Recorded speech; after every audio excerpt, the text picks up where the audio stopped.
On a quiet Christmas Eve in 2019, as families across South London settled into their festive routines, a shadow emerged from the darkness that would shatter one family's peace forever. No one could have predicted the chilling precision with which a seemingly ordinary night would descend into utter horror. As Flama Bakiri, a devoted husband and father, approached his own front door alongside his wife and young child, an unexpected figure stepped out, cloaked in an unsettling disguise. Dressed in the unmistakable uniform of a council street cleaner, complete with a latex mask and a high-visibility jacket, this mysterious individual raised a weapon. In the blink of an eye, 10 shots tore through the stillness of the night, with 8 bullets finding their mark in Bakiri's back, all while his loved ones watched, frozen in a waking nightmare. This was no random act of violence, no spur-of-the-moment robbery. This was a meticulously planned, international assassination executed with a disturbing, almost military-like precision by a man who had slipped into London under the clever guise of a holiday tourist. Yet, despite the cold efficiency of the operation, the killer left behind a single, critical error. One mistake that would ultimately begin to unravel an entire, complex plot, exposing a gangland feud that stretched across the European continent. This is the harrowing account of a professional hit carried out on British soil, and the relentless surveillance trail that meticulously pieced together the truth, ultimately bringing down the assassin. The violent end of Flama Bakiri was far more than just a personal attack. It was a stark, brutal message from the depths of the criminal underworld, a chilling reminder that even on the most serene of nights, the quiet streets of London can never truly escape the shadow of organized crime. To the outside world, Flama Bakiri presented a picture of impeccable success and stability. He was, by all appearances, a devoted family man, a celebrated music executive, a loving husband, and a supportive brother to the reality TV star Miss Bakiri, known for her appearances on The Real Housewives of Cheshire. From the opulent confines of his £1.5 million townhouse in the affluent Battersea district, his life seemed meticulously polished, professionally achieved, and utterly enviable to anyone looking in. But what secrets lay beneath that glossy veneer? Behind the gleaming luxury cars and the carefully curated Instagram smiles, there was a man deeply entangled in the treacherous web of Europe's criminal underworld, a stark contrast to the image he so carefully projected. Born in Albania and later raised amidst the bustling streets of Sweden, Bakiri had long occupied a prominent position on the radar of law enforcement agencies across the Scandinavian region. Despite his public persona as a legitimate record producer, authorities harbored strong suspicions that he played a central, instrumental role in large-scale organized drug trafficking, extensive weapons smuggling operations, and sophisticated money laundering schemes that spanned international borders. In 2018, the Swedish police made a bold move, publicly naming him as one of the country's most wanted men. He was intricately linked to a vast smuggling ring, allegedly responsible for moving millions of pounds worth of illicit goods into northern Europe, a dangerous cargo that included vast quantities of Class A drugs, vast amounts of untaxed alcohol, and massive shipments of contraband tobacco. Though some of these initial charges were later dropped, he still faced conviction for illegally handling smuggled goods, receiving a suspended sentence, a taste of the legal peril that constantly shadowed his life. But it wasn't merely his past convictions that made him a target, it was his powerful connections, the dangerous alliances he forged, that ultimately marked him for death. Bakiri was known to be closely associated with Daniel Petrovski, a notorious leader of a powerful Albanian-Swedish crime group whose influence stretched far and wide. His inner circle also reportedly included Naif Adawi, a convicted armed robber with a fearsome reputation, linked to one of Sweden's largest and most audacious heists, a staggering £7 million raid on a security firm back in 2010. These two men, Petrovski and Adawi, were not minor players. They were high-ranking figures within a sophisticated criminal network, a network that found itself in fierce, brutal competition with another emerging force, a formidable Danish-based criminal organization reportedly run by a ruthless figure named Amir Mekki. This burgeoning rivalry between Petrovski's and Mekki's networks was not merely a professional dispute over territory or illicit profits, it was deeply personal, and tragically, it had already turned bloody. Consider the events of 2019. Audacious partner, Caroline Hake, was mercilessly gunned down in Malmo, a brutal act made even more horrific by the fact that she was holding their infant child at the time. That chilling hit sent shockwaves reverberating throughout the entire criminal world, delivering an undeniable, terrifying message: no one, absolutely no one, was beyond reach. What would you have done if you were caught in such a deadly crossfire? And just mere months after that devastating attack, Flama Bakiri, with his deep ties to both Adawi and Petrovsky, found himself next on a rapidly expanding list. The simmering feud between these rival criminal factions had transcended mere power struggles. It had morphed into an intensely personal, deadly vendetta. After the tragic murder of Naif Adawi's partner in Malmo, the Petrovsky network knew, with grim certainty, that retaliation was not just a possibility, but an inevitability. And now, Flama Bakiri, by virtue of his close association with both Adawi and Petrovsky, was undeniably in the crosshairs, an unwitting pawn in a violent, escalating European gang war. The man ultimately chosen to carry out this high-stakes assassination was, surprisingly, an unlikely candidate. Anis Hemisai, a then 24-year-old professional kickboxer from Sweden, appeared to have a pristine record, no criminal history, a clean background, and no prior surveillance. On paper, he seemed nothing more than an ordinary tourist. But behind this carefully constructed facade, he had been meticulously recruited, drawn into a sinister plot to execute one of the most high-profile assassinations on UK soil in recent memory. He flew into London under the radar, his arrival cunningly timed and masked by the chaotic influx of holiday travelers descending upon the city for Christmas. What truly lurked beneath this seemingly innocent journey? He brought with him an unsettling arsenal of disguises: a latex mask, high-visibility clothing, sturdy boots, a black beanie, and even a litter picker, the seemingly innocuous tools of a humble street cleaner.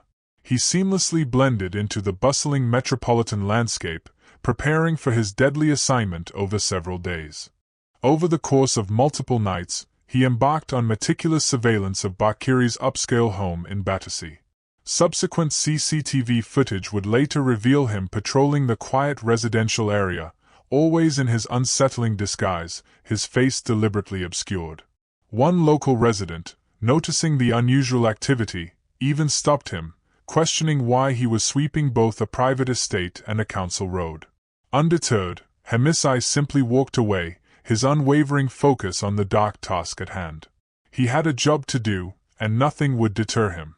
But Anis Hemisai was not a lone wolf operating in isolation. He was a carefully placed piece in a much larger, sinister puzzle. From Sweden, Tobias Andersson and Bor Kara were allegedly coordinating the complex logistics of the operation, pulling strings from afar. On the ground in London, Hemisai was supported by Clifford Rolox and Claude Isaac, who provided crucial assistance, helping him access necessary gear, expertly covering his tracks, and guiding him through the intricate urban landscape.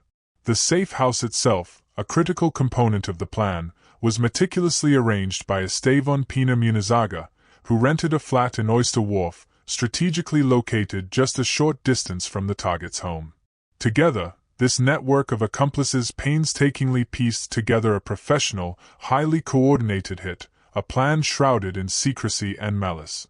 The blueprint for their deadly operation was terrifyingly clear: execute the target on Christmas Eve, vanish into the shroud of the night, and disappear across the continent before the city even awoke to the horror. But the labyrinthine streets of London are ceaselessly watched, filled with countless watchful eyes, both human and electronic. And one seemingly minor mistake was about to bring the entire, meticulously crafted operation crashing down. December 24, 2019. At approximately 9 p.m., Flama Bakiri returned to the sanctuary of his home with his wife, Kendrasa, and their young child. The family had just spent a joyful evening celebrating the festive spirit of Christmas, utterly unaware that a cold-blooded killer lay in wait, just outside their front door, ready to unleash unimaginable violence. As they approached the entrance of their residence on Battersea Church Road, the ominous figure emerged from the deepening shadows. Dressed in the high-visibility vest, gloves, and latex mask, Anis Hemisai moved with a chilling, lethal intent. Without uttering a single word, he raised his gun and unleashed a torrent of fire. 10 rounds were discharged into the festive night, with 8 finding their mark in Flamma Bakiri's back. He crumpled to the cold pavement, fatally wounded, as his wife's piercing screams tore through the air, and their young child stood frozen, paralyzed in shock. The scene was utterly devastating, not only for the terror-stricken family but also for the quiet, affluent neighborhood that had never before witnessed such targeted, cold-blooded violence. Hemisai did not hesitate. His escape plan had been meticulously rehearsed, every step calculated. He fled the scene on a bicycle, a seemingly innocuous choice, deliberately selected to blend seamlessly into the typical flow of London traffic. Yet, it was just distinctive enough to later stand out to astute investigators. He vanished into the depths of the night, headed directly for a nearby flat where he swiftly stripped off his disguise, preparing to disappear without a trace. By the early hours of Christmas Day, before most of London had even stirred from its festive slumber, Hemisai had already boarded a flight from Heathrow to Copenhagen. He traveled under his own name, quietly slipping out of the country, long before police could even begin to fully process the horror and devastation he had left behind. 4 hours following the tragic incident, the murder of Flamma Bakiri remained shrouded in profound mystery. A dedicated team of detectives, however, was already commencing their tireless work, beginning to meticulously follow a complex trail of surveillance footage, crucial eyewitness accounts, and critical forensic clues that would eventually reveal the intricate details of one of the most elaborate assassinations ever carried out in modern London. Within mere hours of the brutal shooting, the Metropolitan Police launched a major investigation. Detectives swiftly and definitively ruled out robbery as a motive. This was unmistakably a calculated, professional execution. Their first significant lead, a subtle thread, emerged from the very fabric of the city itself. London, as many know, stands as one of the most heavily surveilled places on the planet, a vast, intricate web of cameras watching every move. It was through this extensive network of CCTV footage that police began the painstaking process of piecing together the killer's movements, a digital breadcrumb trail leading them closer to the truth. Days prior to the shooting, a suspicious figure had been repeatedly spotted patrolling the area around Flamma Bakiri's home. He was consistently dressed as a street cleaner, complete with a latex mask, sunglasses, gloves, and a high-visibility jacket, a bizarre and unsettling sight. Detectives, with meticulous precision, followed the suspect's carefully planned escape route via an intricate network of CCTV cameras, first tracking him on foot, then on a distinctive green lady's bicycle, an unusual choice that would later prove crucial. The digital trail eventually led them to Oyster Wharf, a riverside flat situated just a short distance from the very scene of the crime. It had been rented by Estavon Pina Munizaga, a Swedish national who, surprisingly, had no prior criminal convictions. But once inside this seemingly unassuming apartment, forensic investigators discovered a veritable treasure trove of damning evidence, each item a silent witness to the terrible events. Gunshot residue was discovered on the unique bicycle, strongly believed to have been the very one used in the swift escape. The high-visibility jacket, several black bin bags, and the litter picker, all integral parts of Hemisai's unsettling street cleaner disguise, were meticulously recovered from within the flat.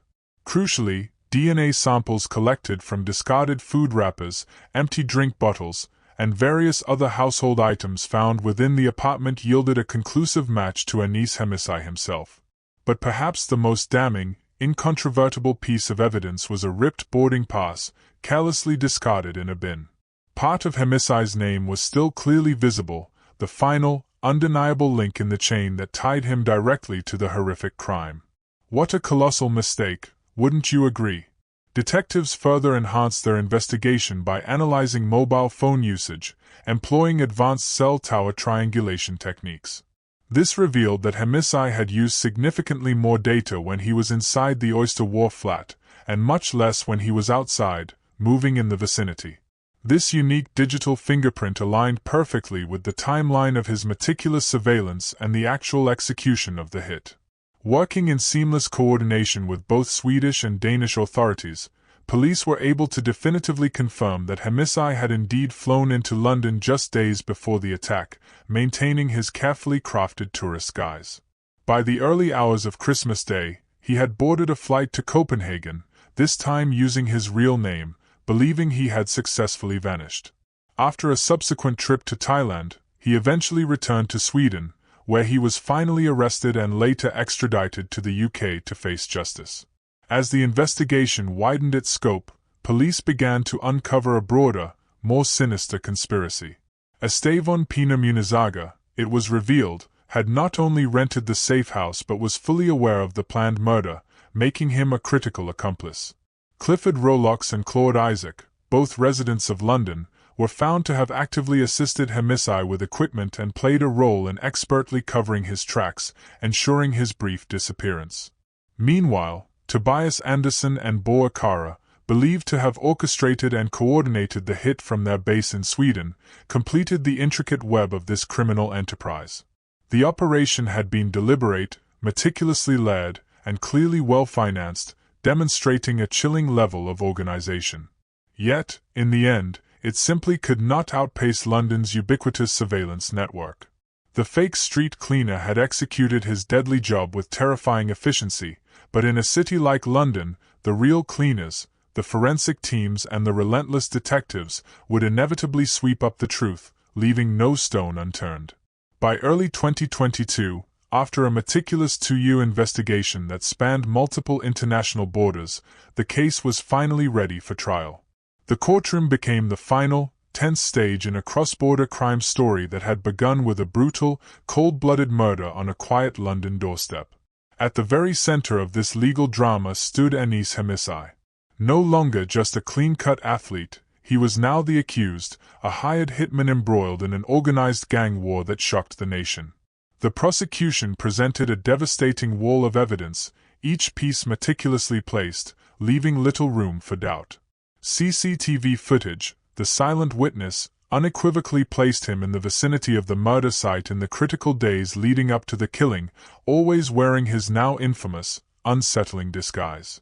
Forensic scientists conclusively connected his DNA to numerous items found inside the Oyster Wharf flat, ranging from discarded food packaging to empty drink containers, each a silent testament to his presence.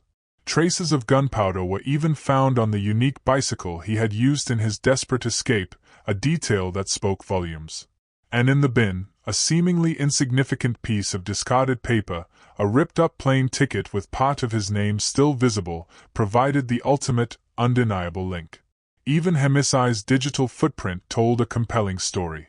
Mobile data records showed he was highly active inside the flat, making calls and using data, but virtually silent and untraceable outside, perfectly matching the movements of someone meticulously planning and executing a murder. Witness testimony further cemented his identity, including crucial accounts from vigilant residents who had confronted the suspicious cleaner before the horrifying attack. The prosecution powerfully argued that Hemisai had been carefully recruited by a ruthless criminal syndicate, a group directly connected to the notorious Danish gang leader, Amir Mekki. This was not a crime of passion, they vehemently declared. It was a cold, calculated business move in a brutal turf war, a violent assertion of power. Hemisai, they concluded, was the triggerman, flown in specifically to settle a score with the Petrovsky gang, a chilling act of retaliation. The defense, in a strategic move, admitted Hemisai's involvement but attempted to portray him as a pawn, a man unwillingly drawn into a world far bigger and more dangerous than himself. They emphasized his complete lack of prior convictions, his quiet background in sports, and subtly suggested he had been manipulated by more powerful, shadowy figures operating behind the scenes. But the jury, after careful deliberation, was not persuaded by this narrative. In February 2022, Anis Hemisai was found guilty of the murder of Flama Bakiri. The presiding judge unequivocally called it an organized, cold-blooded execution, an act of sheer brutality. Hemisai was sentenced to life in prison, with a minimum term of 35 years before he would even be eligible for parole. Others involved in the broader conspiracy also faced justice, each in their turn. Estevão Pina Munizaga, who had rented the crucial safe house and possessed undeniable knowledge of the plot, received a 15-year sentence, with a requirement to serve at least 2/3 of that term before any possible release. Clifford Rolox and Claude Isaac, both of whom had assisted Homicide directly in London, were handed 3-year sentences each, with minimum terms of 1.5 years to be served. However, in a surprising turn, Tobias Andersson and Boa Kara, who were accused of coordinating the hit from Sweden, were ultimately acquitted of all charges, leaving some questions lingering about the full extent of the conspiracy. If this incredible case left you with a lingering sense of shock, hit the like button, subscribe to our channel, and tell us in the comments, was justice truly served in this case, or do you believe the real masterminds are still out there, free? What would you have done in this chilling situation? Stay with us for more real UK crime stories where every single detail matters, and the truth is always more complex than it appears on the surface.